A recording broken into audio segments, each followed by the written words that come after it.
Have a great day. How are you doing there? Okay, doing fine. All right, wonderful. Hey, Dr. Blair, it's wonderful to have you on the Richard Smith Show. Thank you for coming on. We've been looking forward to talking with you for quite a while here, and I have been spreading your information all around the internet, letting people know about it. And I recently watched a very profound video that I found on YouTube about you there, one of several. And I thought it was just amazing what you were talking about there through the history of the pyramids and the different types of pyramids. And I know you cover a lot of bases there, but I guess the best place to start off here is just give the audience a little bit of your background, who you are, how you got involved with the things that you're interested in. How did that come about? Okay, well, that's taking it back a little bit because I'm an old man, and in a young man's body, and that came through having to get into nutrition. I've gone through a lot of changes, been in car accidents, poisoned, and so on and so forth again. Overall, my studies were as a college history professor, believe it or not, and I taught there in a couple of colleges for a while, but my whole life changed, to make it summation, to get directly to the core and the point, in 1960. And in 1960, I went to a lecture in downtown Chicago. We're Chicago-based, by a man by the name of George Adamski. And it turned out that I spent some time with him. He didn't know me from Adam or anything else. I barged into a press conference he was having by accident, and we wound up talking on a mezzanine of a hotel for almost 4 hours. I had never met the man before. I just told him I was impressed by his books and so on and so forth. But it turned out I was also, I was still in school at this time, and had very little money because I was on a fellowship, and it didn't pay off but 2 times a year. So long story short, I met him on a Friday. He was speaking on a Saturday, and I did not know it was a weekend conference. So he invited me back after having spent some 4 hours with me the night before. To make a long story short, I came back. Because of having spent so much time with before, I was with an audience, and the audience at the end of it, by the way, too, I'm going to get into this, I am black, per se, and I say that because at the conference there were only 2 other black people there. There were 347, because there's 350 white people there. So at the end of it, having spent some time with it, I went over to talk with these 2 guys who were black simply because I thought they may live in my neighborhood or something. Well, it turned out that they wound up doing things with me and for me that I never had done in my life and haven't since. But to make a very long story short, I lost some time, only about 15 minutes, however. They read my mind, and they did it so smoothly that I didn't even realize my mind was being read. I thought I was speaking to them until I was beginning to weigh my thoughts, because I thought some things might be trite and ignorant to ask, and so they answered the trite things and so on and so forth. And they performed about 5 days later, came over the house where I was staying, was at the University of Chicago Quads, and with 3 UFOs performed for me for 45 minutes. Well, when you have that happen, and I'm not an abductee, by the way, I don't claim that, I am a contactee, that changes your life. And I'm still not able to do what they were able to do there, which lets me know someplace there's some education going on that I wasn't exposed to. So that changed my mind. That changed my life. It also changed my mind and direction. From that point, I was going into the ministry, and then once I got into that, it was another one of my side studies, if you would. I had to let all of it go, because having seen that, having been exposed to that, you're never the same. At least I wasn't.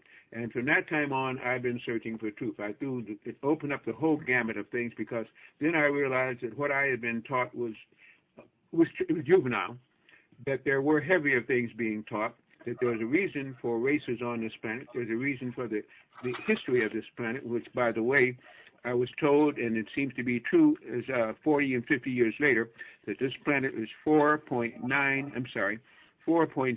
billion years old. So when we're talking about history, we don't even know what we're talking about. His story is what we're really talking about. And that also, that for 3.6 of those years, 3.9 of those billion years, it's been controlled by a race of people called Dracons. So with that in mind, I think that pretty much blows the keg off of everything, and I can only go upward or downward from that point on. Because of that, I've tried to increase psychic ability. Because of that, I've studied voraciously. I have a library of close to about 890 books. I've read about 750 of them, and then some of them I read so voraciously that I had to get them again, second edition, because the first editions were all torn up. I've been through a bunch of things. I've been poisoned. I've been shot at. I don't know what else to say.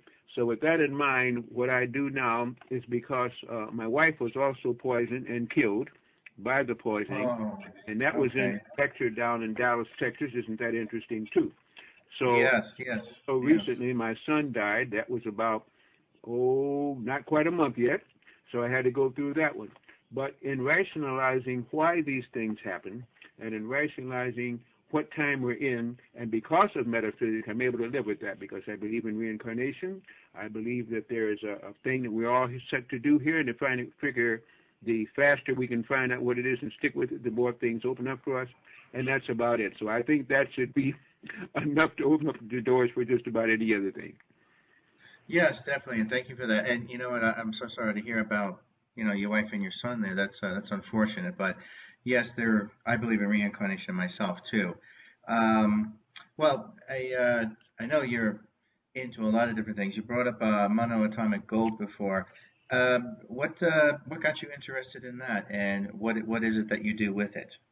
Well, I've been led, more or less, I think now, every time I follow what they call your first mind, people will snap their fingers and say, if I just followed my first mind. Well, I learned to follow my first mind. When things don't make sense and I go within and ask questions and the answers are given, I go by them. So I guess the whole point is I've met several people now. I've been with the Monatomic Gold Company now, and Pat Bailey's, I don't know if you probably know a lot, so you probably heard about William Hudson and all. Well, this was a person who carried on without getting into the pitfalls that Hudson got into. So I've been with his company. Without giving them a plug, it's a gold company, which I trust. So I've been with them now, I guess, about 27 years. I've dealt with a company that makes diodes, and that, because that's another long story. These people are either a contactees or have had someone very close to them to be that. That's why they got into these fields. So now the diodes are protection against the radiation, not just the electromagnetic propagations that are, of course, with anyone who's on this planet. You have an energy field. If you have a soul, you have an energy field. But these are things to block the bad rays, and that's what they call the E.L.F. rays, electromagnetic field propagations from low frequencies.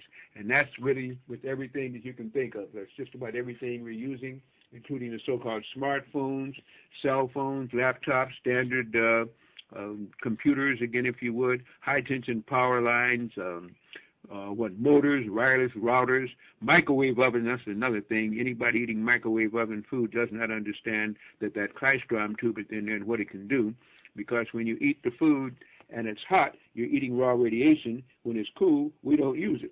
And of course, the MP3 players, video game stations, automobiles, that's another thing too.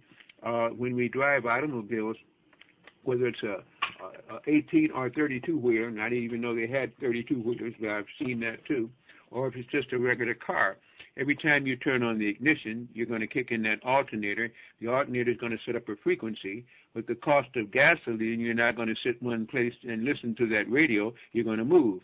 When the wheels turn, there's no ground, and all that energy is thrown into the chassis or into the solid weld objects, and of course the seats are solid weld to the chassis. So that means now that people are getting radiated. Women are getting radiated when they sit on there. It's working on the sciatic nerve, and it even can cause uterine fibroids. The men are getting prostate trouble and swelling, and also restless leg syndrome because of the sciatic problems. So you sit on one of those diode mattresses, or a diode pad, and it stops all of that. There's a diode that you can use for food. When you buy your groceries, in fact, you can sit that on a diode plaque. It's only 9 by 12. And every kind of radiation and poison is nullified once you sit it on there for about a half an hour, 45 minutes. To me, every kitchen should have it. Every restaurant should have it. But they don't, especially now with the genetic modification of these foods. And they've even found now, and I know you know about this, even human DNA, horse DNA, you name it, they got it in there. And we're eating it and thinking we're very smart. So the third... Yeah. Third product I got into was the Miracle series, and that's another person I met. He was a minister. And they, in fact, it's Browner Brothers, they put on what they would call a hair fair every year. And they're noted as ministers, but they also do that. One of them, however, is very spiritual. Guess who got to meet him? And so with that one, he puts out a product called Miracles, the Miracle series. And that's monatomic, got that monatomic going on in my mind. It's Miracle 2000 and Heart Miracle. The Miracle 2000 has 35 things in it to help you. People talk about one a day. Back in my day, they had one a day. Well, this is one a day on 5,000 steroids. This thing will give you, to start your day, quick energy. It will give you your basic amino acids, vitamins, minerals, things like this.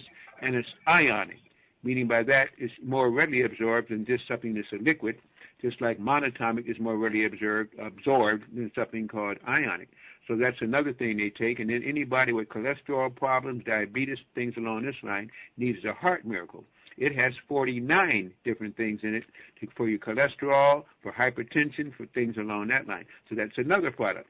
And as I say, I meet these people who are more or less, I suppose, percent, and that's it. And then I even got heavily into magnetics and magnetism. And that's another young lady who my wife, when I met her, was very much into the magnetic propensities. She led me into that, and so I've been dealing with that company. So all these companies that I deal with have been up to almost close to 30 years, none less than 25 years, and we're still now finding that the things we're doing and offering can help many people. So I don't manufacture them myself. The only thing I manufacture are my tapes, but I am very close with them. We do talk. We do understand what time we're in, and the time I think we're in, and most of them agree, is that we're in a time on our planet Earth, which has had many names too, and I know you know about that, and I can go into that history if necessary. We're on a time now that we're going from kindergarten to graduate school. And I say that's my definition. We're going from the third dimension and propensities and things that are offered on that dimension all the way up to the fifth dimension, which we're not quite into. Some are because they're ahead of the game, but most of us are not. We're not that advanced yet. But we are getting deeply into the fourth dimension, which gives a reason for some of the things that are happening weather-wise, some of the things that are happening psychic-wise, some of the things that are happening with the new usage for pyramids and how they work, the crop circles. Also, all these things are letting us know that we're getting to a point now where our planet is no longer going to be controlled by draconic individuals, nor the Illuminati that serve them, and it's a time for people to wake up. With that in mind, we're going to find many things happening with people now, people stopping on green lights, walking off the edge of a pier, texting, all of these things, because their attentions are being divided when their attention should now be concentrated toward the betterment of mind, body, spirit, and soul. So that's another overview, and you have to tell me where I should try to go from there. Oh yeah, definitely, and that's fantastic. I'm curious to know, compared to modern times and I should say the rediscovery of things like diodes and magnetic solutions and monoatomic gold, do these things work the same way with us today as they did with the ancients, or is it a different experience altogether? I think the experience is on the vibrational rate by which we garner or go through the experience. The Creator never has to lie. Creation never lies. It's just that the scientists and those are limited, and because they're limited, they try to limit everyone else. There is no end to creation. And doing the little bit of study that I have and so on, I've been into astral projection. I'm not a master astral projectionist, by the way, but I've experienced that too. I've experienced most of these things. Scared the heck out of me at one time too. But I think it's where we find ourselves in vibrational rate. Everybody's a reincarnate here. And when you reincarnate, where you reincarnate, how you reincarnate, and the experiences that you're exposed to are supposed to be for your progress. If we don't learn from progression, we repeat it. If we do learn, and it seems like in this time, either I took a long time to reincarnate this time, or I'm meeting people who are what they call star seeds, walk-ins, and old souls. And these are the kind of things I feel now that we're going to experience simply because it's a time for us to, on this planet, well, as I state, I believe, and it's all I can do, we all have our belief systems, that this planet is very old, that this planet is going to a time now where she's going to stop so much reincarnating of low vibrating souls and will strictly be into the fifth dimension herself. That being the case, everything that I utilize is toward that end, to let our souls, our cells, and our bodies and minds resonate at higher vibrational rates. Doing so, of course, then we understand the dream state.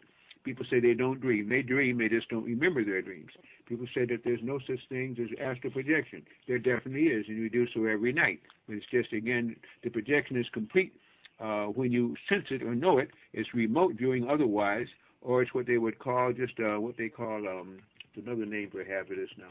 But at any rate, it means that we are spirits inside of a body experiencing physical consciousness for learning, not a complete body inside of a spirit. We are spirits, and we're here to learn, and the quicker we learn, the better off, and the quicker we get on the path that we were soughting or seeking, the better we can be sought after, the better we can fulfill our deeds, and giving is better than receiving if you have something to give, because as you give, you shall receive, and I think I remember reading that somewhere.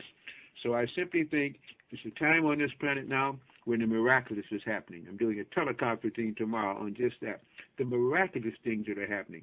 We look at these wars and rumors of wars. We hear about these earthquakes in diverse places. We see about flowers blooming out of season. We see animals and species not bearing their young. We see almost so many prophecies that are being fulfilled, whether you're looking at the Popol Vuh, whether you're looking at the Bhagavad Gita as it is, whether you're looking at the Christian Bible, whether you're looking at the El Quran, many things are being fulfilled. This weather, where I am now, I've never seen, you talk about 40 days and 40 nights, we have had 39 days of weather that has been inclement. It's been inclement. We've had microwave bursts here in the Midwest. Who ever heard of tornadoes and microwave bursts in Illinois and Indiana? It just doesn't happen. Oh, yeah. But it is happening. We hear chemtrails. We hear about that they don't exist. They most definitely exist. We've got pictures of them. And as you know, up on the Internet, you can see all kinds of these trails. These are man-made. Or shall we say these are Illuminati-made. There's a battle going on. And the battle to me is for the consciousness of the soul and those who are ready to go forth to higher dimensions and higher learning, and those who want to stay back in this jungle of war and hatred and hell, of fighting races and everything else. And I think those who choose one path, they'll get aided. Those who don't choose another path, they'll get aided, but by the wrong ones. So this is, again, I think, a time of great settlement and a time of an awakening, which is much needed. Yes, I agree too. And you know what? Just for people who are listening to the show, all you got to do is come to where I live in Albuquerque. We've got chemtrails in the sky every day of the week. And, you know, it's interesting you should bring that up because my wife Diane and I had an interesting experience a few months ago. It's about maybe, I don't know, 8 months ago. We were looking up in the sky, and we actually, we actually saw the beginning formation of a chemtrail, and I started looking closer at the beginning of that trail to see what was leading it, and it turned out to be a black triangular craft. Perfect triangle, black, dark, and here was the funny, as if that wasn't mysterious enough, here's where it got real weird. Both my wife and I are looking right at the new chemtrail being formed in the sky, and I pointed at the dark triangular craft, and I said, look, that's what's making it. Look at it. It's right, and it was coming right at us, right over us. And she's looking in the same spot I am, and there wasn't anything else getting in the way. You couldn't miss it. And the fact of the matter is, she could not see it. And it was a profound moment. We're both looking at the same chemtrail, but she could not see the craft, but I could. And that was just an outstanding. And I looked at her. I did a double take. I was like, how can you not see it? It's as black as pitch. It's right there in the sky. So it was truly astounding. But I'm glad you brought that up there too, because in terms of current world events, I was looking a lot at what you've been talking about with past lectures, seminars, and presentations, and in relation to all the weirdness going on in the current world events, I was wondering if you could talk a little bit or a lot about um, the things possibly working against us, such as what you refer to, I think, as electronic diseases, cells from hell, energy vampires, and silent killers. Those are some of my lecture topics. By the way, this is not braggadocious. It's just that I've been around and I've been prolific in my undertakings, not in book writing, but in lecture giving. And I have over 104 different subjects that I speak to, believe that or not. And it is true. Some of them overlap. In fact, everything overlaps once you understand the sequencing and what's happening on our planet. But this is the whole point. There was a movie, A Few Good Men, and I think it was questioning, this lawyer was questioning this top general or something like this. He said, you can't handle the truth? Yes, yes. They can't handle the truth. They say they want the truth. They don't want the truth. They want something to fit their parameters without having to expand consciousness. They're very uncomfortable. Those that are comfortable know that they can feel the resonance within them that this is a time of change. They can see that their side that must be chosen now. They can choose an advanced site. They can choose a static site. They can choose a backward site. Everything now is what you choose it to be. And once you understand this again, then these products that I talk about can help you to achieve this. Going into meditation. I was taught prayer. Believe this or not, I would say I was on my way. I shouldn't even say that. I am a full-fledged Baptist minister. I do not practice Christianity at this time. I'm not a hypocrite. I was studying this because I wanted to get in spiritual service, and this is all that I knew.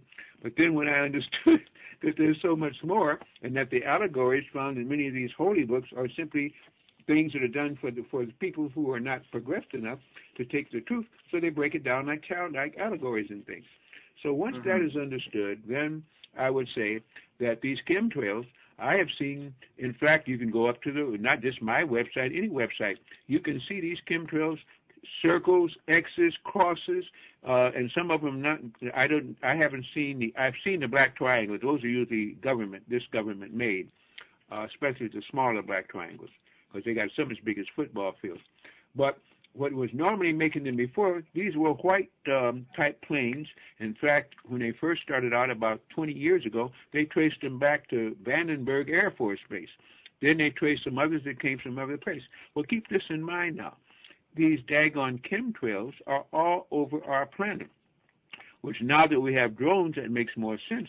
But before we had drones, and drones is a new item. Drones has been around now for about a year and a half for those who are advanced, but only in the past 8 months do people understand drones. And I tell people that's just the beginning of that. Next year they'll be talking about alto and pico, rather than just talking about nano. They'll be talking about subatomic particles and things like this, although they're all made on the wrong scale. Long story short, I think that our planet is going through a metamorphosis into higher dimensions. I think we now have the privilege as souls of going to that higher dimension, if we can take it, to stay with the same dimension here if we don't want to progress, or to ride the gap in between for about another year. The danger with riding the gap is that you lose your higher protection. And I believe that the higher grades of this planet are those that will be vibrating into the fifth dimension and already are in the fourth dimension, which seemingly are mortal enemies. This is where they exist. This is why these Dracon and Draconic individuals and these Illuminati that serve them, they work through the fourth dimension, because this is the dimension they're stuck on. They can lower their vibes, but they can't raise their vibes. So consequently, what we're seeing now are those trying to hold back the progress of a planet, those trying to get dumbed down, comatose, brainwashed, inoculated, vaccinated, and encrypted people to be the rule. This is why they give hepatitis C shots the third day in a hospital when your baby is born. And when does a newborn baby need hepatitis C of any type? This is when they start putting chips and things into people, and they put it into these children there. They give them 7 shots by the time they get out of these blank-to-blank hospitals. And by that time, they'll become TI, technically invaded. As I state, this to me is a time for those who are awake, they will see what they're supposed to see. For those who are asleep, they will see what they're supposed to see. For those who spend sleeping and waking time in progress, they will see some of the things some of the time. It's a matter of what you want, it's a matter of what you desire, and it's a matter of what you're willing to accept when shown to you. So I think we all get We get what we deserve. Sometimes I think we need mercy, not justice. And I think in many cases that may be our privilege or our curse, one of the two. Well, the people that are willingly engaging in this activity, though, see, this is where I tend to have a problem, because and definitely give your feedback on this. I mean, you have these people who have willingly sold their soul to the devil for a piece of the action, or willingly partaking in these projects, and now, like in this, and I'm sure you've heard of it, this disclosure movement, which aggravates the hell out of me, because all it's doing is giving immunity to a bunch of jackbooted thugs who should be hunted down like animals and shot dead for what they've done to the human race. How do you feel about that? Well, I think the sides are drawn. You know, one of the things I study natural selection, and I also study, how to get rid of insects and things and these nuisances. And one of the things that's very interesting, if you have ants and you have a plate of food, it could be honey and everything else they want, and you put that on the floor, on the ground in place else, and you draw a chalk circle around it, those ants will not cross that chalk circle. There's something about the chalk that it's not abrased that will stop them. Everybody has a pitch, has an anti and a pro. You know, they talk about antibiotics. There are such things as probiotics. Why would I want anything that's anti-something unless it's anti-bad things itself? So think as you think, that there are souls here that are old souls. In fact, they have whole families of these incarnates that are part reptilian. And this is true. I believe it. To my soul, I believe it.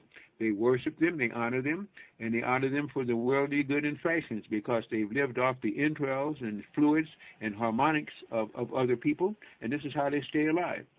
So if this is what you think you want, and you're ready to reincarnate and to live constantly like that, that's fine. But the whole point is now, they're not going to be able to do that on this planet over another 2 years.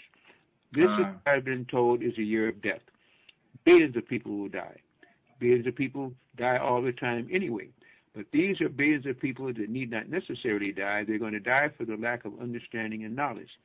Next year, it gets half and half. You'll have people moving objects, showing great psychic power. Animals will begin to obey them, and so. The year after, we're free. It's getting through, if we can, all of this time when chaos is going to reign. And so, yes, I believe as you are. And why do they do that? For worldly goods. You sold your soul to the devil for mortal things that you can get. You sell yourself to the devil to be able to live off of other people's entrails and hormones and stuff like this, such as people, I will not name some, but many people, a couple of these people we don't know are about 250 years old, living off the hormones of other people. But what do you gain? You gain the ability to stay maybe with 2 solar systems in which supposedly the Dracons rule, and do everything that they can. You get every virtue that you would call virtue on earth, and long life on earth. But to me, why would I choose to get everything that earth has to give and use the opportunity of maybe going to a tree and other planets to see what that life form is worth? To me, it's not worth it. For them it is, and for the sake of mortality, they don't give a blank what they do, and they simply do it. They do unto others, not like they want them to do unto them, but to live off of them like the serpents have taught them. Yeah. Yeah, well, it's that's an interesting point you bring up, though. So, overall with what you're saying, you see a great sea change in the next couple of years. Oh yes, the changes. We're going through changes now. It's selective. The people after the Star Wars, of course, trilogies and stuff that went on for thing, and then you had, of course, the Star Trek and all this kind of things again. What we're seeing now is a fulfillment of things that can be done. Many people now, they're being made to lose weight, they're being made to trim up, they're being made to get into vegetarianism, they're being made to get into juices and the things that are from them, they're being told to get rid of the white sugar products and to get rid of just the meat products. It's because of the vibrational rates.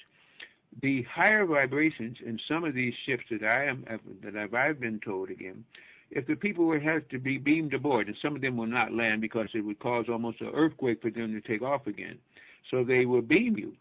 Well, if they put a beam on most people now, the highest courses, the people would disintegrate because they're full of parasites. They cannot take the higher vibrations. So by going to the lower vibrations, you're actually cutting off a higher vibrational angel, or what you would want to call a higher source. So again, it's more reasons for us to try to clean up our act.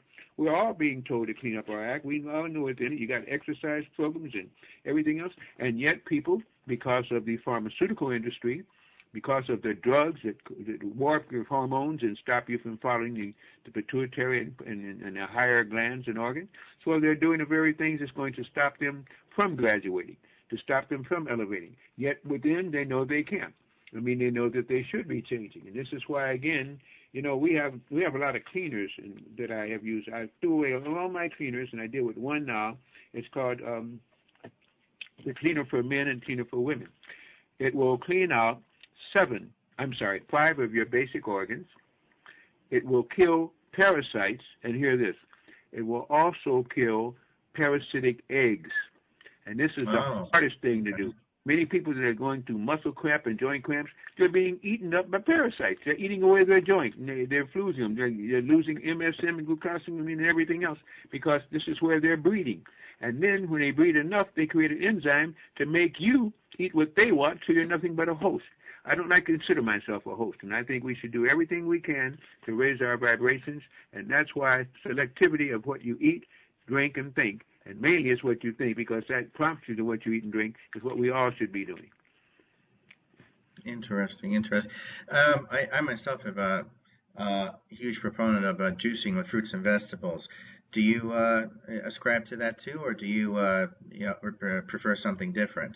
No, I juice daily almost. The only time I juice after a while, unless somebody prepares, sometimes I get tired. And yesterday's juice, or sometimes I'll skip it. But anytime given the opportunity, I drink juices. Or I get products that are close to the juices that I would normally drink if I just don't feel like juicing them, or if I can't get time to put on a dial pad to remove the poisons and toxins from them. I'm very much a proponent of carrots and carrot juice. There are many people that don't believe in that. They say it's a hybrid. I don't care what they say. I've seen what it can do. I love my Life Source Super Sprouts, which has chlorella, spirulina, barley grass, wheatgrass. It brings it the best from the oceans and the land. And then when you combine that with monatomic gold and Miracle 2000 and things like this, your body will begin to heal itself. Your body will begin to often build your immune system sky high. In addition to that, as I say, I'm on the cutting edge of some new products that are now open to people, such as Carnivora, such as BioStem, such as there's another one that has shiitake, maitake, and reishi munmun, which we call Immune Superb. All of these things can only help people. And if you can understand this, then you can begin to repel the evil things that are in you, the diseases and bacteria that are in you. And also, as you do that, of course, you vibrate faster, so more and more information is fed to you from the higher planes. It's a graduation exercise that most of us are either going to go through or we're going to flunk. This is not time that I wish to flunk. Of course not, no. And, monoatomic gold, being also called white gold, is this something that also helps elevate the mind to communicate with the universe around you? Yes, there are many types of the monatomic gold. In fact, there are some 22 kinds of monatomic gold. I only carry about 8, simply because I was stocking up on this, which cost me money, and they were not selling. So, the audience, unfortunately, the people that buy through the message center are on that vibration, so I get what they have. Now, our members, we use a gamut of them, but I'm not going to stock all of them. I don't have a millionaire backing me, by the way, so I can't put $40,000 into something and then stock up on it. I have to go with what is a circulatory that I can sell, and we buy through that one. I'm a more mundane thing on that one. But the kind of gold that you can get a gold powder, which is strictly for psychic ability. It works with the Shashahara, as they call it again. It works with the crown chakra. It works with the pineal pituitary complex. It works there to help you to do psychic things, to dream in color, to remote view, to astral project. That's all it does. It does nothing for the physical. It works on the metaphysical or psychic bottom. There is a gold capsule that actually goes to the digestive system, working on the lower body, the lower brain, by the way, too, and that's another thing we get into in my studies of metaphysics. And it works to keep those bodies there working on that plane. And then we have, as I say, the life source super sprout, and that gives you all of your chlorella, spirulina, barley grass, the green things. And, of course, chlorophyll, by the way, is the thing that plants produce. Melanin is the thing that some people produce. And melanin is nothing but plant chlorophyll being more or less registered to the hypothalamus and what they call the pineal gland. So the more you can take in those green things, the better off you can produce a better grade of melanin or vibrate on a plane that you would call more psychic and spiritual. So everything works for everything. Everything is coincided. It's just a matter of understanding what the Creator is trying to teach versus what these individual dragons try to teach to hold the progress of mankind, to hold the progress of human, and to hold back the process of womb and man. And man and womb. And I think that there are three different species living here, which we interface with and don't even realize it. We're just simply out of frequency with them, right? My understanding. Everything is a frequency, and everything is a frequency barrier. There's no such thing as a barrier. It's a matter, can you assimilate to that frequency and still do what you can do on lower frequencies. The higher the Godhead in you, the more spiritual, the more you can go to higher dimensions. Interesting. You mentioned before about... you made a reference to people dreaming in color. What's your view on people who dream in color all the time on a normal basis? That they are aware of their soul self, that they are aware they usually can come out of their bodies, they usually can astral project, or if not, they're used to going within. You know, they have what they call this rapid eye movement, this REM state, but there's a state that you can get into without REM. People, you know, you'll hear people say, and I hear especially women say this to me, they'll say, oh, girl, your mind's a million miles away. Or, gee, where are you? And they'll get it. So it sure was. I said, think about what you just said. What do you mean, what did I just say? Think about what you just said. You said, girl, your mind's a million miles away. And the person agreed with you. You know what faster than light? The 180,000 miles a second? Mind. Mind is instantaneously. That's why when we understand dimensions of mind, we can now understand how the Creator can come into existence, because we're in somebody's mind, we're in somebody's little cell of liver. I call it nothing but mitochondria. People don't like to be called that. I think we're all mitochondria, and some of the cells are going bad. So we better get ourselves together. You know, I like to make nuances and jokes about things because learning to me is fun. But what I try to do is to take the things we go through on a regular basis and make sense out of them, or rather than saying the things we don't want to deal with don't exist or so.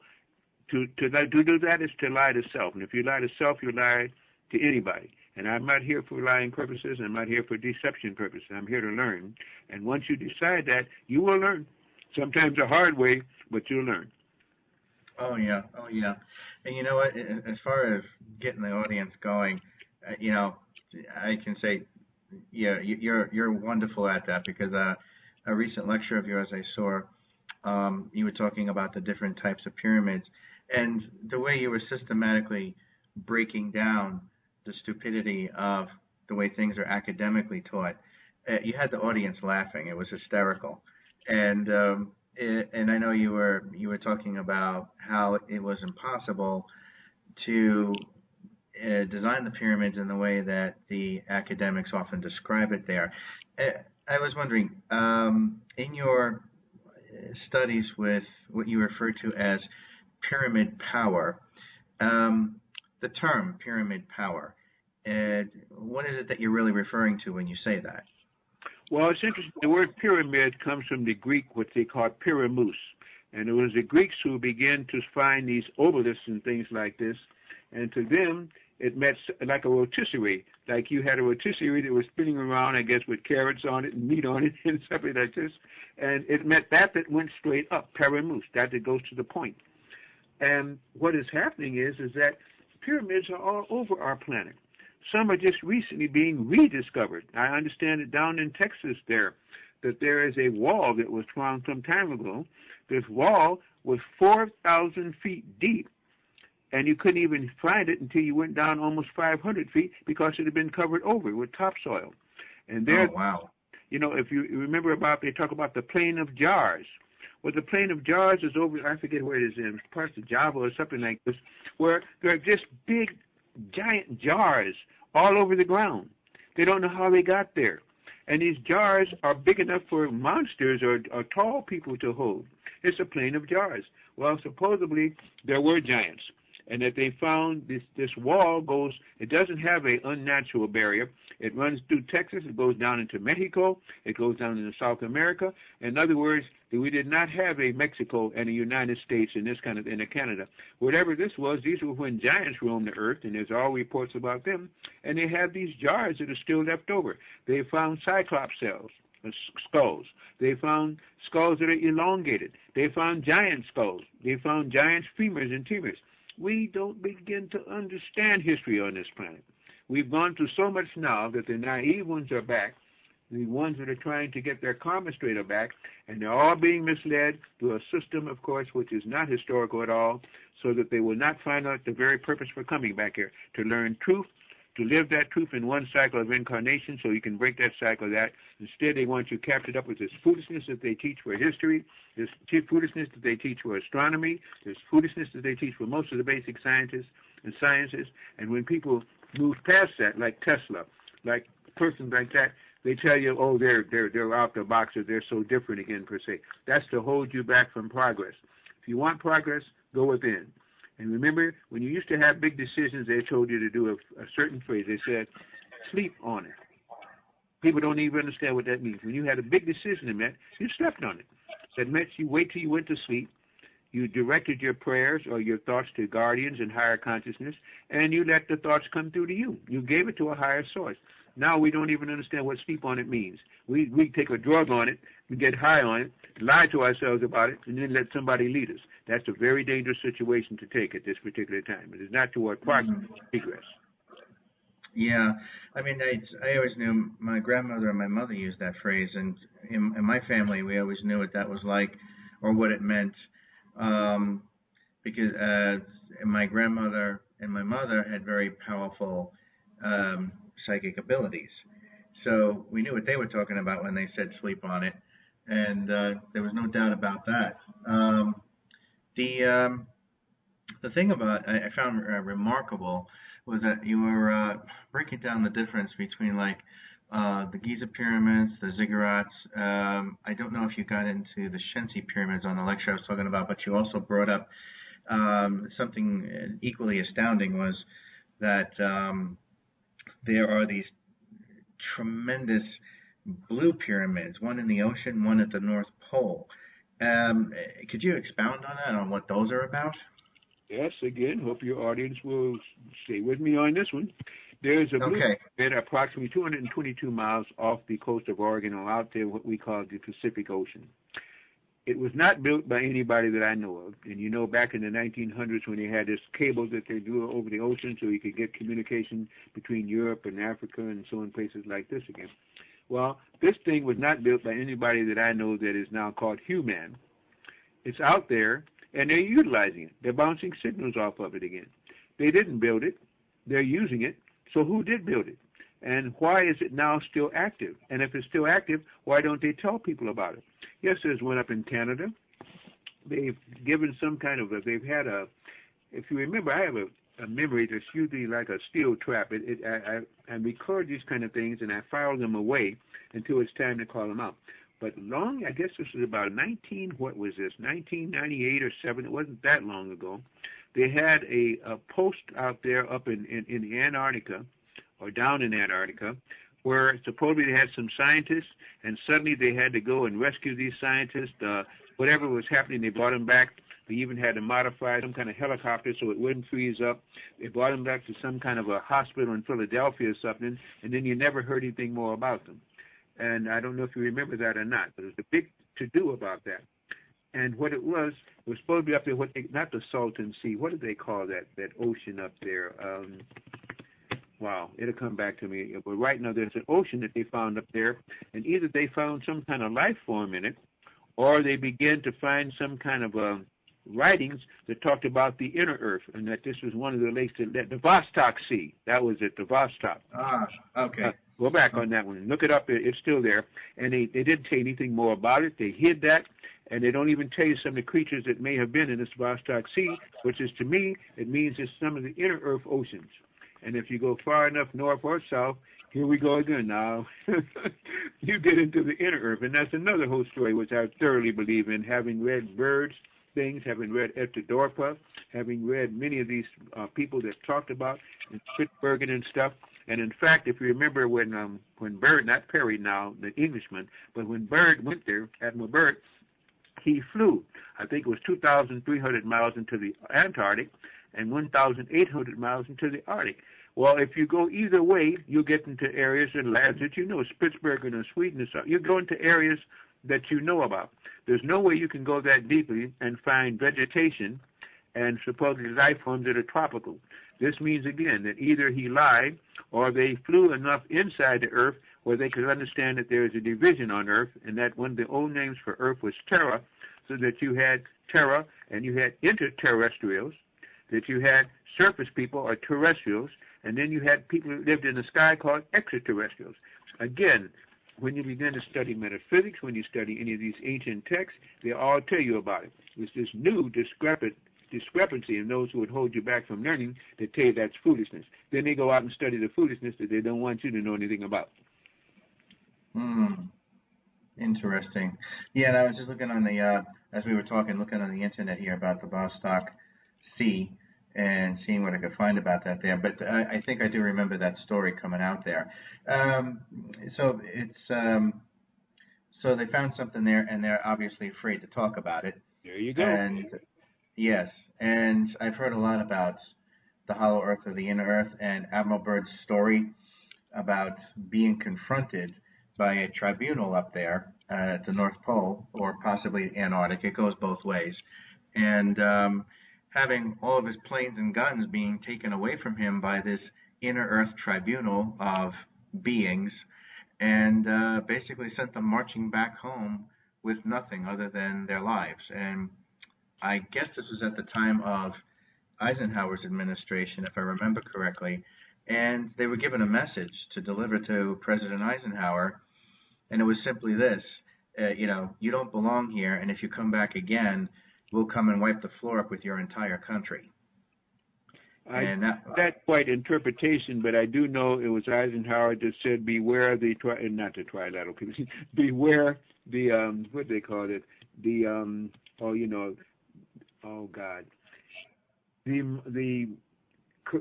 other words, he was saying that these cabals of people who work with the government, who work with the military, the industrial complex. Here we go. And now, if you remember just recently, Monsanto now runs the United States Senate and government, okay? Senate and House. Yeah. Because what did they do? They wrote a thing that they wanted enacted, and the House and the Senate, both the Congress, and you used to tell me it was legislative, judicial, and executive, whatever it was, they passed it word for word. And when I understand from the paper, that word for word meant that it means that Monsanto now rules the earth. Because if you go against Monsanto and you cannot prove your claim, you will not only be tried but jailed, and then you can't even make claims against them, and then you cannot refuse to not use their product. And they came out with the Terminator seed.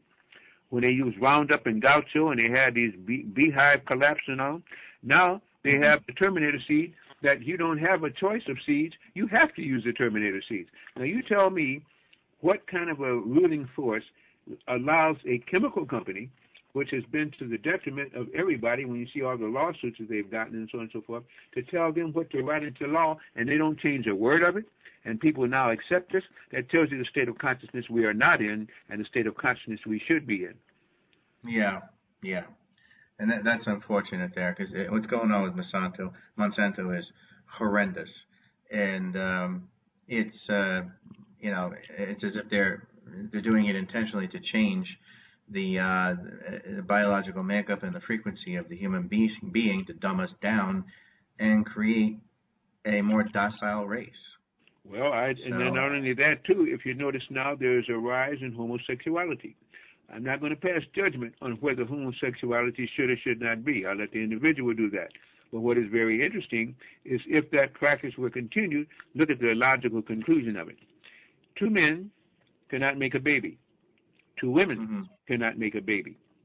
It takes the heterosexual union, so that means now that if the female has a womb, then the only one that can carry a baby, whether it be the term or not, would be the female. By the way, the word feminine means one minus faith. Look it up. Femini.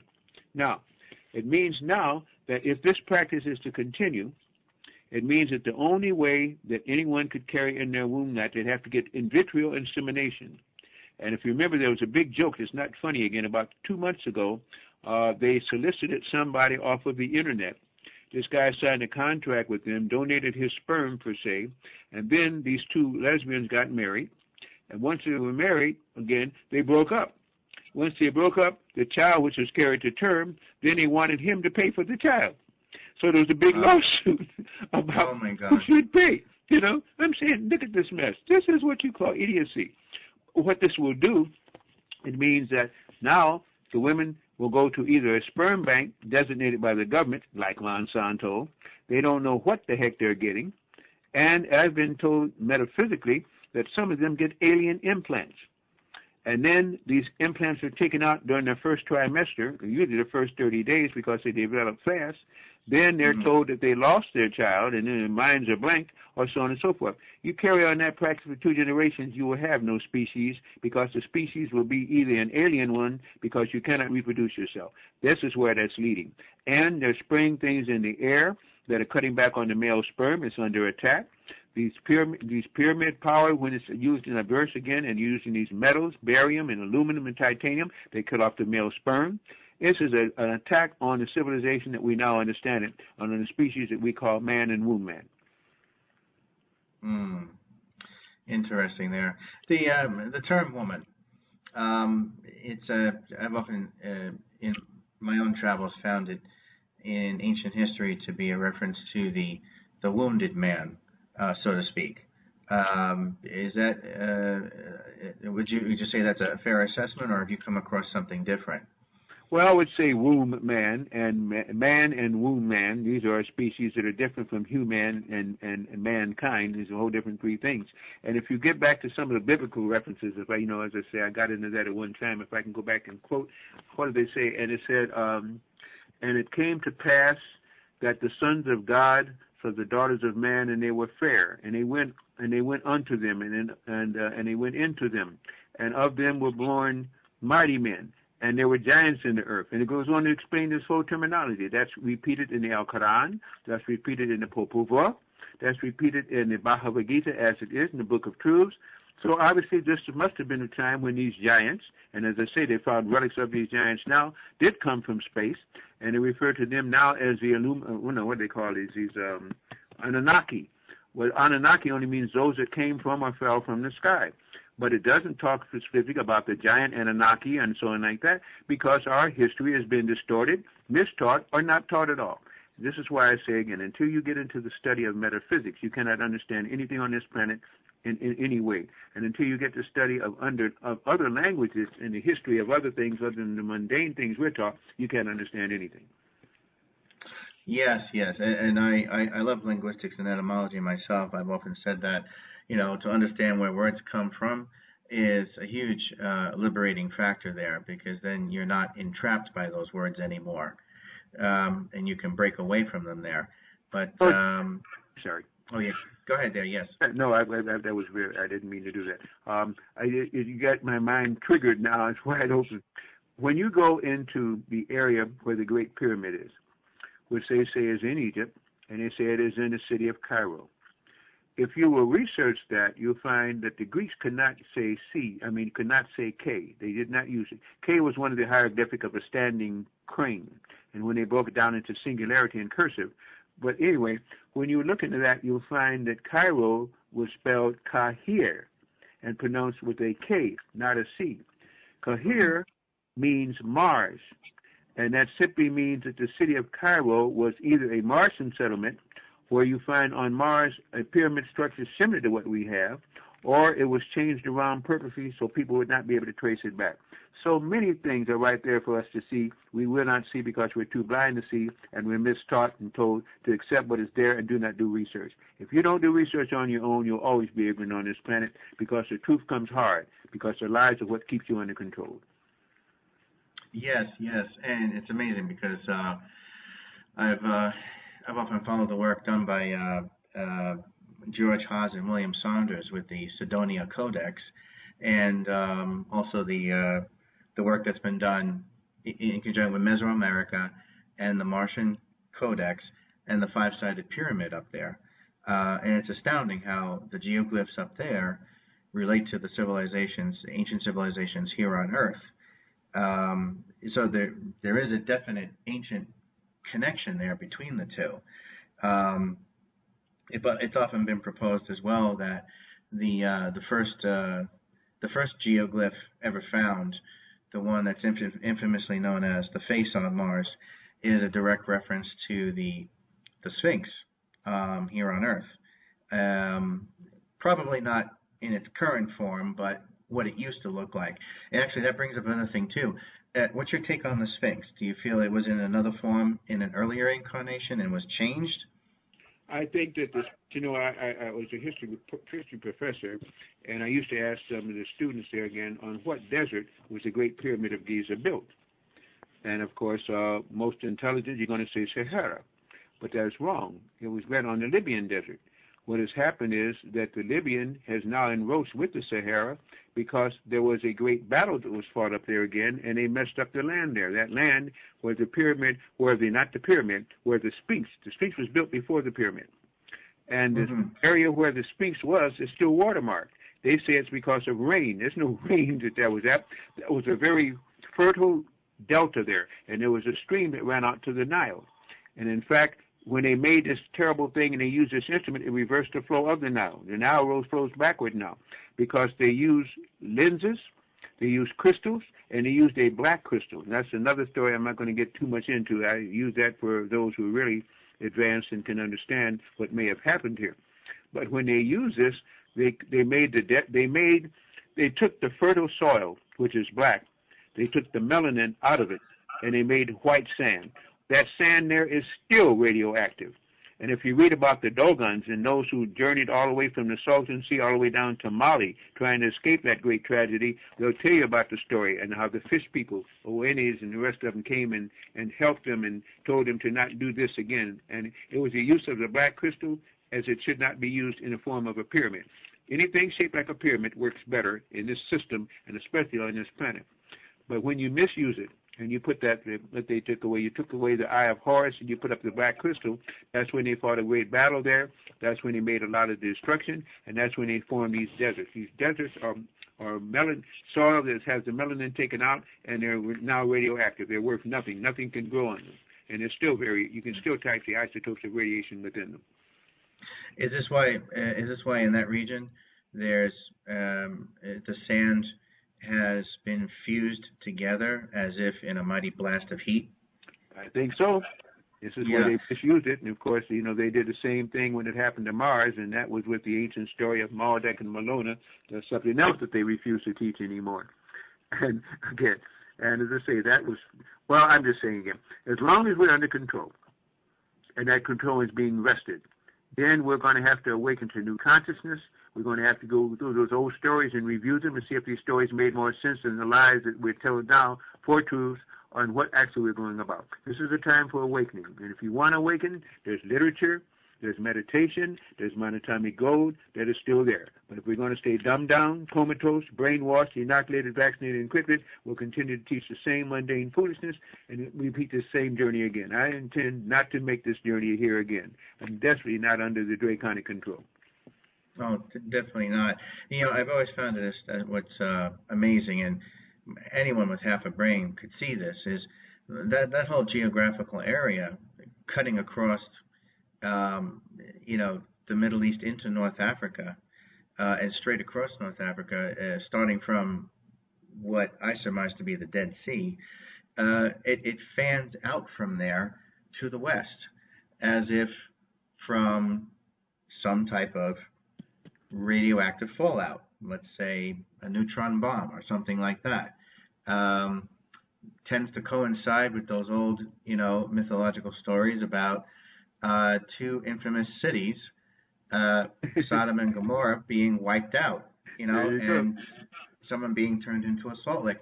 I find it interesting that history repeats itself for those who don't learn from it, and I often point out that what was referred to as Sodom and Gomorrah ends up becoming Nagasaki and Hiroshima. Well, that's interesting too, although Lot's wife turned into a pillar of salt and so forth is interesting too. But I go back to not just Nagasaki and Hiroshima, but I go back where they first practiced this here. It's down in Texas, is another, Alamogordo, and places where they were trying to test these things out. But it also brings to mind the story of the Dogons. And I call them dogs. They say Dogons. I think they were called Dogons.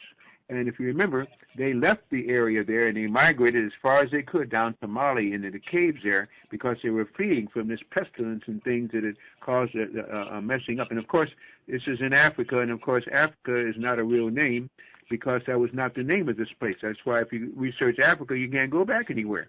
That was named after the 10th Pope for Leo Africanus. But when these Dogons got down there, it was said that a Nomo, in the form of Oannes, which means a fish people. And Oannes was one of the leaders of the Nomo that came and helped them and told them that they were fleeing from a civilization that had messed the earth up before, and that they should be complimented and they should follow their own intellect as well as own spiritual self. And so they told them they would be going to the dogs. Many people call that serious. It's not serious. The dogs are the Canis Major and Canis Minor, the dog stars. And they said it's going back to the dogs, and this is why they were going. This is why they call them doggons. You see, every time you get to a truth, they'll twist the truth just enough to make you believe it's not the truth, and then tell you a lie which you accept. This is a time for people to go into meditation and find within. Ask questions of self and expect answers, but don't expect the answers to be truthful for those who are dominating and ruling you. Yeah, it's interesting you should bring up the Dogon. They've always been a fascinating tribe of people. I remember as a kid, the first time I ever learned about them was from the original TV series In Search Of with Leonard Nimoy, and he spoke about them. And the fascinating thing was their headdresses, their headgear, and their ritual wear was like that of an astronaut. It was not something, it wasn't tribal per se. There was something too technical about the type of stuff they were wearing. You couldn't just pass it off as tribal. There was definitely something cosmological about it. I don't know if you've agree with that, or if you have a different take on that. But even as a kid, I remember that. It's like, wow, it looks like they're wearing an astronaut's helmet. Well, and you have many mosques and you have many headdresses, again, that refer to that same type of thing. And I think back, too, there's a couple of things you said I want to make a note on when I want to go back to that, too.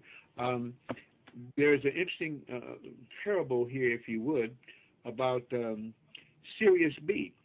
The Dogons also knew about Sirius B, Sirius A, and Sirius C. And there's debate about Sirius C. How could they know about a constellation that had triple suns? How could they know this? They had no telescope. Leeuwenhoek wasn't born at that particular time. Other than the fact that we're an old species here, that this earth is very old, that we've lost and dumbed down more than we'll ever learn again, and that they were simply going back to the ancient histories which is being revived. That's why they used to sing these songs which would carry back the keys to some of these things, because they didn't have books to the extent. They used it in their minds, and they sang these songs, and these songs reminded them of some of the truths of the past. I simply say again, we don't begin to understand the age of this planet, nor the domination that's been done. But the beautiful thing is we're about to become free if we can raise our consciousness and not go backwards again at this time. To go backwards at this time is almost a sin. And I sincerely hope that your audience and people who are seeking truth will try to go within and not accept everything said by these so-called scientists who are very, very mortal and very, very dumbed down, comatose, brainwashed, and inoculated, and make you think that you're the one that's out of step. They're the ones that don't want you to know the step, and they lost their lockstep a long time ago. Oh yeah, there used to be a time when the scientific exploration was seen as an adventure, as it should have been, and then along the way it became organized, and it became bought and paid for, and became, basically the byproduct of a corporate agenda. Ever since, NASA has been an extension of the Air Force there's been no truth or honesty out of the scientific community at all. Much less the archaeological community, which has its own reasons for lying, but which you and I both know about. But the thing about, and definitely, people listening to this show are definitely into this, but in terms of the awakening and growing up and going through these growing pains, what about, let's say, the average person who doesn't make it past that graduation stage? What happens with them? Well, there's something that you said 3 times, and I'm only sensitive to it. That's why I heard it being said again. You used the word kid. There are no such thing as kids. A kid is a baby goat, and a kid is therefore a sacrifice to the goat god Baphomet. And you'll find that symbol being used in many of the religions now. You'll find the goat symbol being flashed by people in government. You'll find it being flashed by people in some of these churches that are controlled. Kid is a baby goat. You do not, earth people, a womb man cannot give birth to a kid, okay? But she can make a sacrifice of her child to the kid and the goat god Baphomet. This is why they even introduced the word kid now. You have kid being used more than children. A woman cannot birth a kid. Well, I'll take that back. They can put anything in the womb now, and the womb is big enough and they remove it in time enough. But they genetically have modified things, and that's a term that means that you're ready to sacrifice your child to the kid and to the goat god Baphomet. And they even show those little horn flashing. You get, as I said, that's just one of those things that I always notice because I use that. I see that word being used so much now. More than that, in answer to your first query and what you also said, yes, I agree with you, that this is the time for an awakening. This is the time when everything must be shown for what it is so that we will have clear choices. And this is a time when some people refuse to make clear choices because they are afraid. But this is another time when people are waking up. And as you started off asking way at the beginning of our conversation, I thank you again for inviting me to your show today, and that was about the metals that are up there again and about the chemtrails in the first place. The secondary use of the chemtrails is not only to control and modify weather, they call it weather modification, but to be able to control and modify species. Because, as I say, this barium, which forms like silk, it looks like spider webs and stuff when it floats down. That barium forms streams of metal that can cause all kind of emphysema, sinus trouble, asthma, anything where that metal gets into the mucous membrane, it irritates it, it causes prolific growths of bacteria, and this is where we get that dis-ease or imbalance. So that's another thing that they're doing. By spraying that, they're also killing off male sperm, they're controlling species, and they're causing all kind of mucus problems again because we have to breathe, or at least most of us feel we have to breathe. So that's another thing that they're doing. It's apparently under control. It's about to break away, and I just hope that enough of audiences like yours, hopefully mine that you've shared some of yours, will begin to kind of do for self and use some of these things that are now prolific that you can get, which will help you to ascend from this stuff and keep you more healthy than this stuff that they're telling you to buy every day for food, which is not food at all. It has no nourishment in it whatsoever. Interesting, yeah. People have got to get that stuff out of their diet there. It's no good for them at all. But, I mean,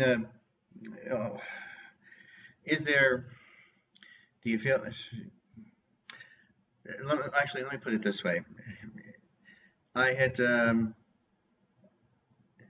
come across some information about the atomic structure of the Earth itself, and that at the time of this is something I wanted to cross-reference with you.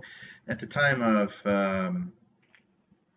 what was I thinking? There was a certain time in ancient history, possibly coinciding with the time of the Great Flood, and although there have been many of those, that the reason that there were so many changes that took place was that there was a breakdown in the barrier between, let's say, Earth 1 and Earth 2. All of a sudden, their frequencies were visible to each other. And there was for lack of a better term, in the orbit, since they both had the same orbit, these two Earths collided with each other. And by the time the Great Flood is finished, you hear these, mythological stories about, in the end of it all, this is the reason why you needed to keep a sample of animals to repopulate the planet. But when all was said and done, there was these other race of beings that didn't come from Earth 1, they came from Earth 2. And this is where you get the story of giants, all of a sudden appearing out of nowhere after the flood was diminished. And that since then, this has created, and supposedly this has been discussed in the scientific community as well and proven, that at the atomic level of our planet, there are two different, how should I say it,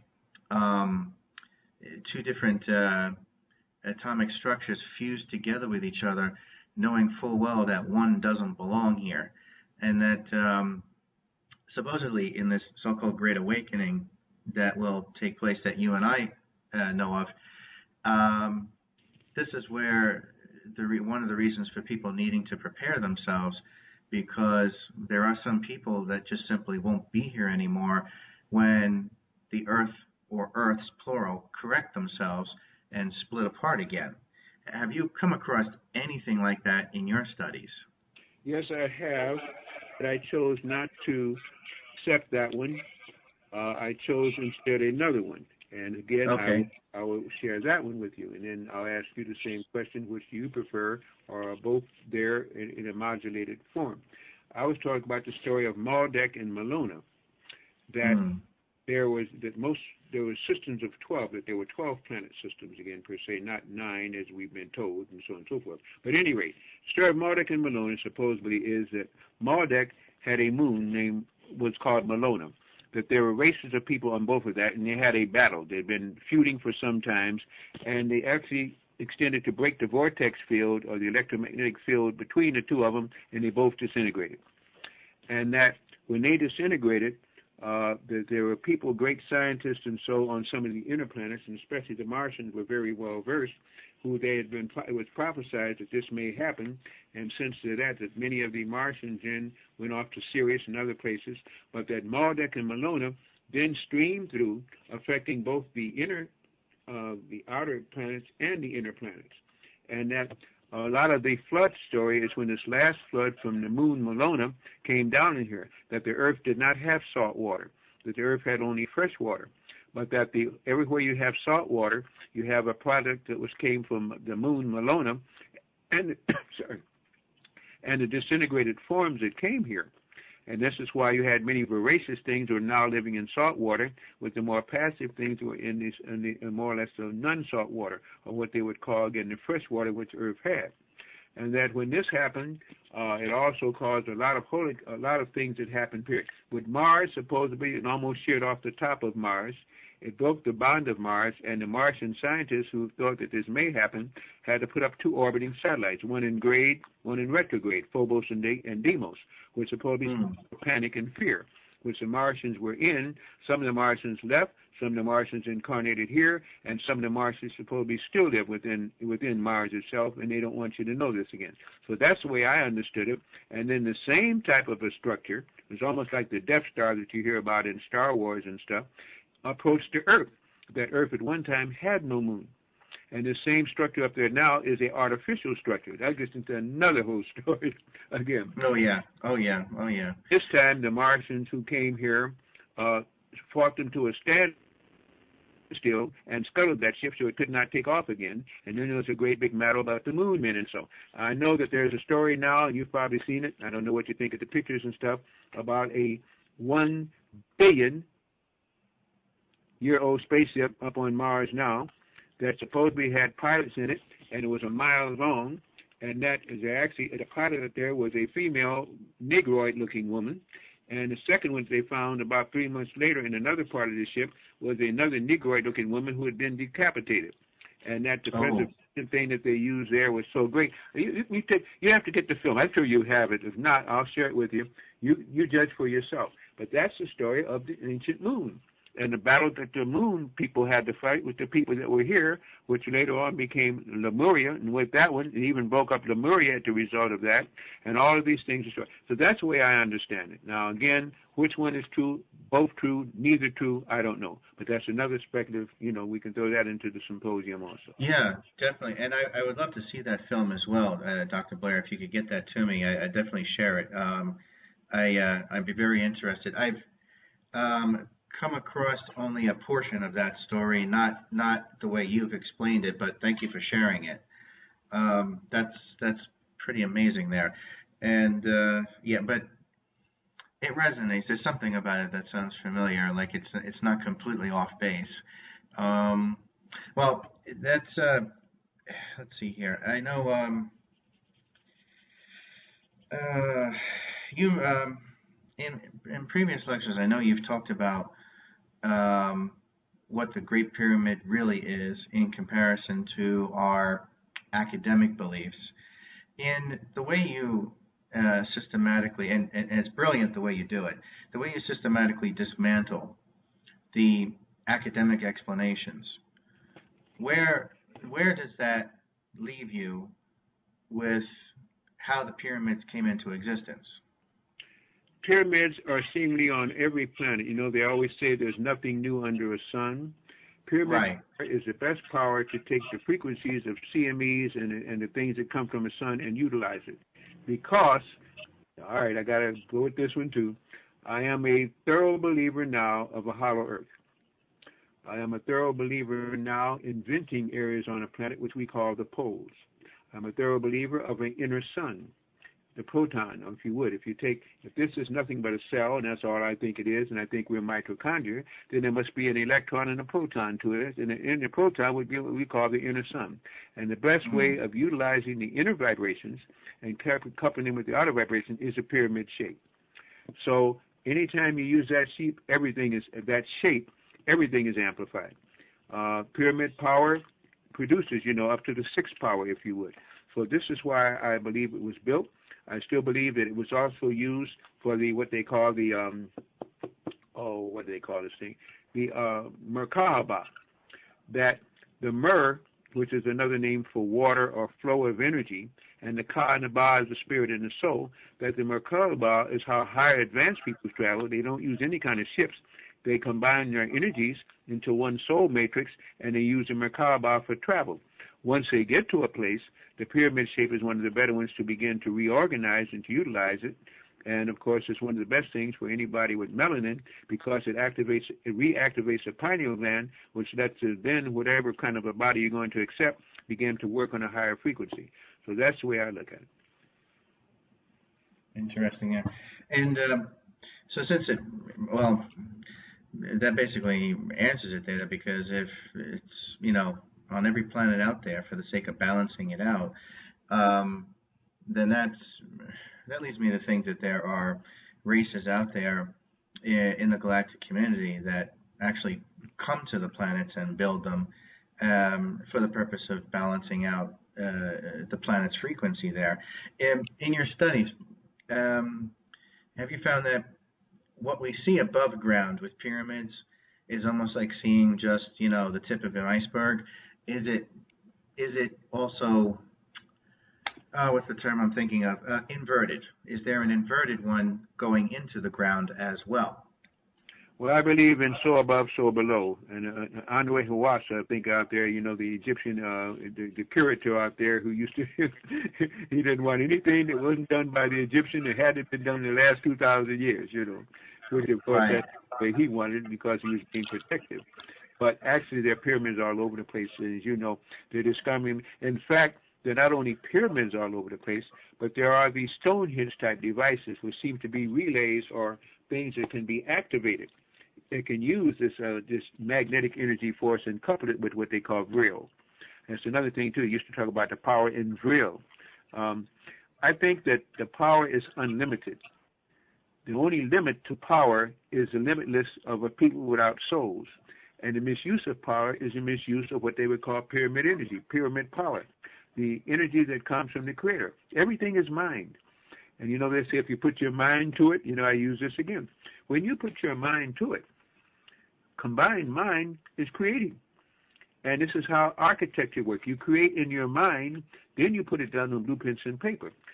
There ought to be a sphere where mind is enough. You don't have to put it down to using principles of metals and stuff like this and other lower atomic structure. You just live in a mind world, much as the Matrix tried to show before the Walensky brothers made it into a martial arts movie. Mind, everything.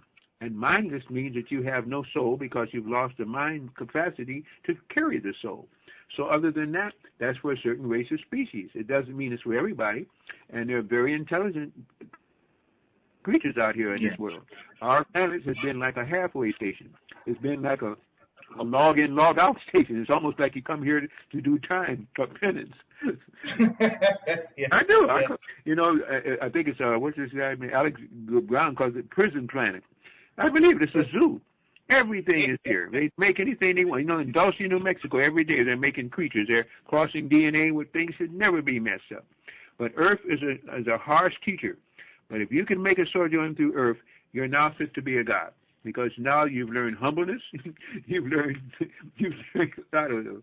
This is a heck of a penance place. That's all I got to say. And nothing they teach you here is a fact. Everything here is a matter of where you are in vibration. What can you take and understand and comprehend versus what can you just be knowledgeable about without an understanding? Oh yeah, you know, in reference to what you're saying, it's funny because someone, I can't remember who, once referred to alien contact as the aliens come here to see the animals at the zoo because that's how interesting we are. So that's what I call it. That's one of my terms. I call it a zoo. And now that the animals' cages are unlocked, the shackles are taken off, they still lock themselves up every night because when they get to the barrier out there and they're about to jump over the fence, they're afraid of what they might find, so they crawl back into the cages. There are those who are going to crawl back into the cages and those who are going to ascend in consciousness that they no longer feel that they were imposed upon to have it done in the first place. Then there are others who want to continue the practice of being an armed guard, and if you're going to guard somebody in a prison, that means you're going to be a prison guard, and you're not going to be able to ascend yourself. I think it's a matter of choices now. Each of us are driven by a higher voice and a higher consciousness toward those choices. That's why we select our food, our reading material, our thoughts, and everything that we do selectively because we're now taking control. The rest of us wait for Monsanto, the government, and all these things to choose for us. And if you let them choose for you, you're in bad shape because they will serve their Dragon gods who will literally eat you up or literally take your ascension factor away. Interesting. You know, you referenced the hollow earth before, which I've been an advocate of for many years. I only first learned about it, I think, in 2001, I think around there. So it was about 12 years ago I first was educated on it. And since then I've been paying attention to anything I can. But in conjunction with our discussion on pyramid power and pyramids all over the planet, how do the two, if they do at all, how do they interact with each other? Hollow earth, pyramids, and on top of that, have you seen any current activity taking place with the pyramids worldwide? Oh yeah, I haven't been in Egypt in a little while. The people that have gone over there, when they went over there, began to hear when they were first over there, say their first 3 days, like a thumping. They call it urine and a thumbing, and kind of a boom, boom, or a vibration they could feel during those first 4 days. And many of them said it kept them up at night. Well, metaphysics, here we go again, and the collectives that speak that, and these societies that will share knowledge, they say that these pyramids are becoming active again. Because this new sun energy, which is an awakening energy, is awakening these long dormant energy units within the earth itself. And certain things will be rolled back, certain things will be made open and clear. And the auspice of that, of course, were these crop circles, which simply show, obviously they're put by very high intelligence, to show you the leaking spears, to show you the mathematics behind how these things work. and the geometric designs and so on again like that. This is why I also think that you see so much now talking about transformers and metal creatures and all these things is that because these dracons cannot make biological, so they must make nanological. They must use things that are mechanically done because they don't have souls. So what we would call microbiology and spheres that grow up into cells and cells that go out and that, they have to use nanotechnology. And like I say, I feel that next year you're going to hear about alto technology and pico technology, and more subatomic forms of metals and material things rather than using the microbiology, which leads into very evanescent things, things of the mind and worlds of the mind where you can create as you want to.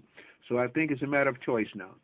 Do we follow the old mundane, materialistic things using not only just pyramid power, but using all kind of structures, or do we get into the point where we come the mind becomes the spirit, and the spirit is free to go wherever it wants to and can travel where it wants to for learning, much as we do anyway every night, but we just forget where we went to.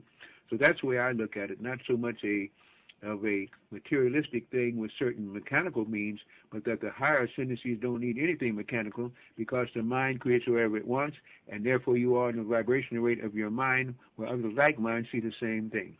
It's a matter of do you believe in just physical or do you believe in the metaphysical? Do you believe in just spiritual or do you believe in the metaspiritual? Do you believe in mind or do you believe in brain? I believe in universal mind and strive to make my mind control my body, whereas they want it just reverse. You know what? It brings up another question, and maybe I'm I don't know, expecting too much by asking this, but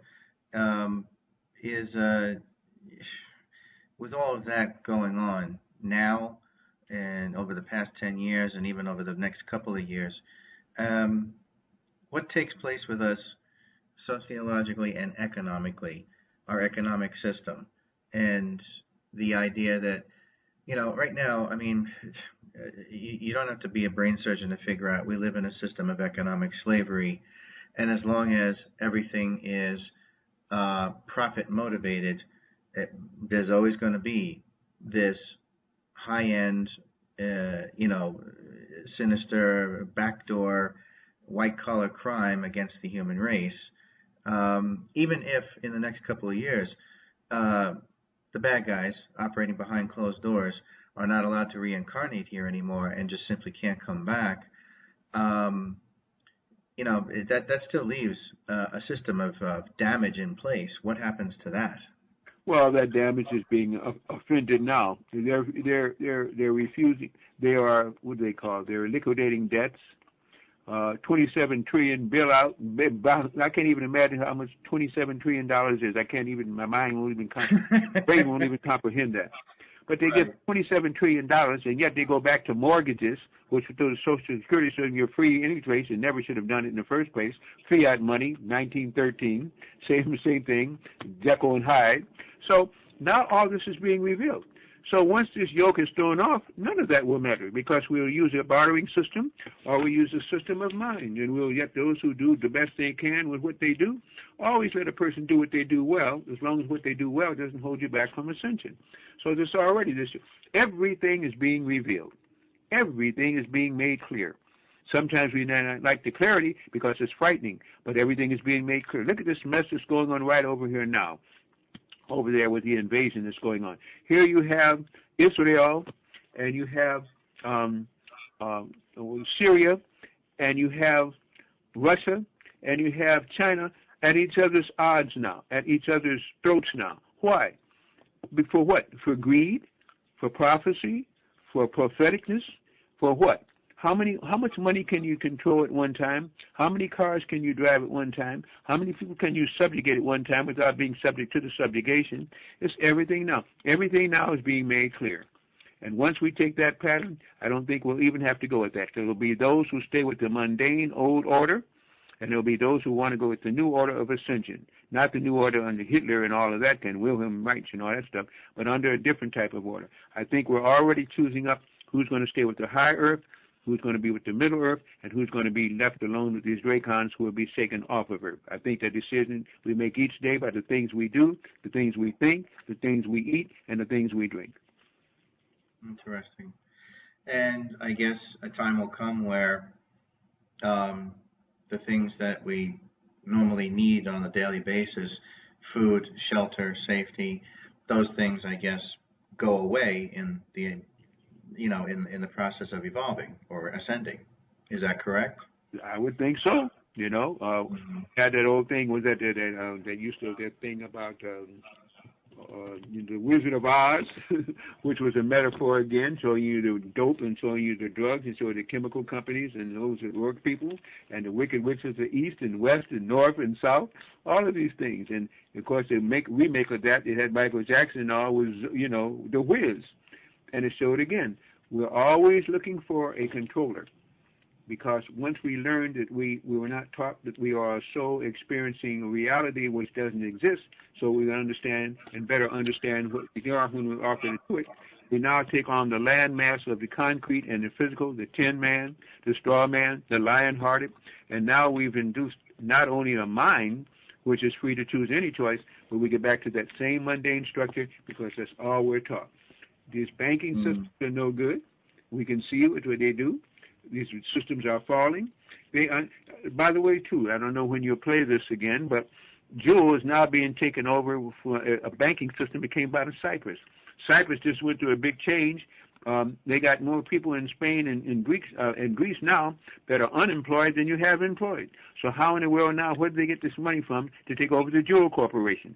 Everything now is being released. Everything now will be made clear. The monetary system is gone. But the spiritual system must exist.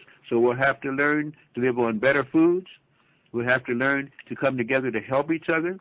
We'll have to learn to get through so much race and gender and getting back to those who are able to go with a higher consciousness and can provide things that can let you live through this.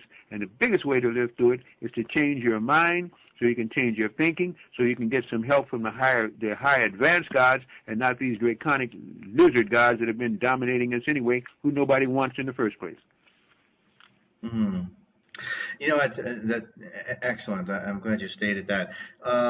Dr. Blair, are you currently working on any new projects? Always working on some project, yeah. Yes. Oh man, this is what I always do. Would that I had these billion-dollar backers. I would need with a couple of million, and they'd make that back the first hour because you wouldn't need money. You begin to provide for people shelters and consciousnesses by which there'd be no diseases. You wouldn't have any chips. And once you do that, the planet can change faster and get rid of your mortal enemy. Yeah, that's always what I work on, but unfortunately I've never gotten a billion-dollar millionaire. I've never even got a millionaire to give me anything. So, oh, yeah. Yeah, there are a lot of projects that could be used now, using magnetism, using diodes. Oh, yes, definitely so. But to get it into the materialistic world, it still takes a little money into them. Yes, definitely. I know. I wish I could find somebody to do it too. What about the book? I know I came across I think at least 2 books of yours on Amazon there. You want to mention to the audience the books you published already? Well, no, the only published works I had was when I was in school, and I had to publish, and that's it's not in that. I really don't have any. I have a little, I'm called a book of prophecies, predictions, and probabilities, but no otherwise printed literature other than what I had to do to get out of school, and that was half thesicized because I was going to go before a review, committee of the church, not of the secularity. No, what I do have are products. What I do have are tapes. I have over 104 tapes where everything is broken down. All you got to do is listen to it. In fact, I have some people that are going to start to make a book out of 4 of my tapes. So since I have 104, I guess through having a ghostwriter, I can have maybe about 30 books, huh? But I also now a product you've never heard of. I have a product called BioStem, okay, in which you can help to get your cell regenerating stem cells to proliferate faster. I have Carniverin, which uses the Venus flytraps and eats up bad cells. It's the easiest way to get rid of cancer cells and so on like that. I have a product called beta-glucan with IP6 that's used into the yeast form of things, which help also in the form of natural immune builders. I have something called immune support, which has 29 different things in it, including reishi, shiitake, and maitake, and all kind of different gut. So what I've gotten into are things that can make your immune system sky high, things that can to reorganize themselves and make good cells and not bad cells, and things that can help your psychic ability, things that can help the pineal gland. Even in the diodes, we have a diode that is for, you can wear it around the neck. What they don't tell women is that they have the thyroid gland has 3 lobes on the thyroid gland of a woman. They don't tell them that. Therefore, they require more iodine, and they give them this artificial iodine, which makes the thing enlarge itself, okay? We have a crystal. It's a Brazilian crystal with some diode material in the tip of it.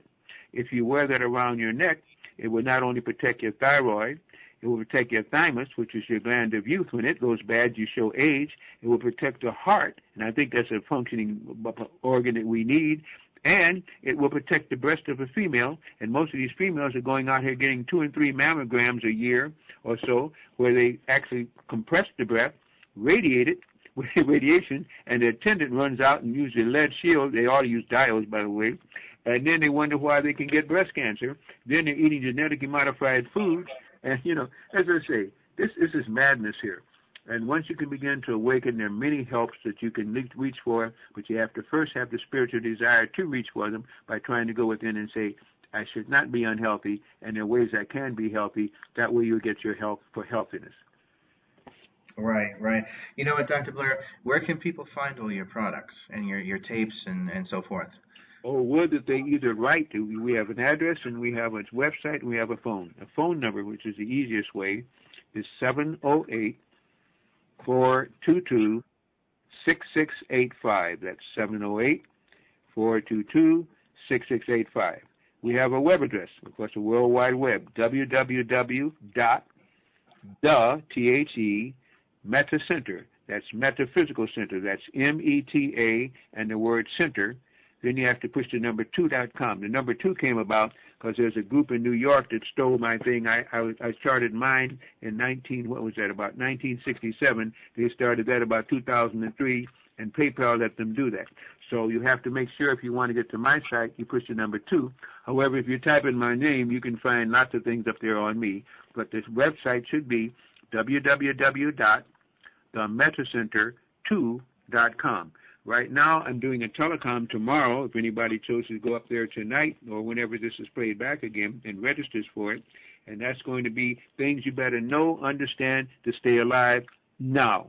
And it's going to be for your loved ones. It's going to talk about the things I've talked about, solutions to some of these problems, and things that you should be intaking into your system so that your body will not deteriorate and you won't wind up going to the hospital getting more pharmaceuticals and radiation. So that's it for that one. And, you know, I hope that the audience will think enough of you to take enough of me to try out some of the things I have, because all I'm trying to do is to save lives, to help spiritual people to get free of this mess, and to wake people up. So toward that end, that's what I've sacrificed myself for, my wife for, my son for, everybody else that has stood with me. So now we either stand alone, but we better stand up for something. Definitely there, folks. And folks, definitely make sure you go and check out that website there. Lots of excellent products. I've been looking at it myself for the past week, and it's definitely not something to miss out on. Dr. Blair, what I wanted to say is thank you so much for coming on to the show. It's been absolutely fantastic talking with you and having you as a guest. And we definitely hope and want to have you back again on anything new you have coming up there, or just to have you back again as a guest anyway, regardless. And thank you very much again. It's been wonderful. Well, Richard Smith, it has been my pleasure. I've heard a lot about you. It's mostly been good. And say this, oh yeah, you know, people always get you some bad. You got to. That's just the way human nature is, unfortunately. But most of the things I've read are good. You're a very honest person, and you are a seeker of truth and spirituality. Anybody that's like that, we're going to have to be brothers and sisters, because it's the only way this planet can go. And eventually, those are the kind of people that will get to the higher portions of this planet. So I thank you very much for the time you've given me. May the Creator continue to bless you and yours, and I hope it's not the last time that we share thoughts and we share things. And you know, I got to end with one way. I have a poem that way out. It takes 35 seconds. Please, okay, Universal Creator, know in my heart that I love you. Please protect me and this planet on which I live now. Please open my mind, my spirit, and my soul to receive only truth and your love now. I have people all over the world saying that one. Hope you'll share it with me. And if that helps anybody else, that's what the first order you make from me. We enclose the Universal Creator's Prayer. Thank you so much, Rich, and the Creator continue to bless you and yours. Thank you very much. Have a good day. Bye-bye.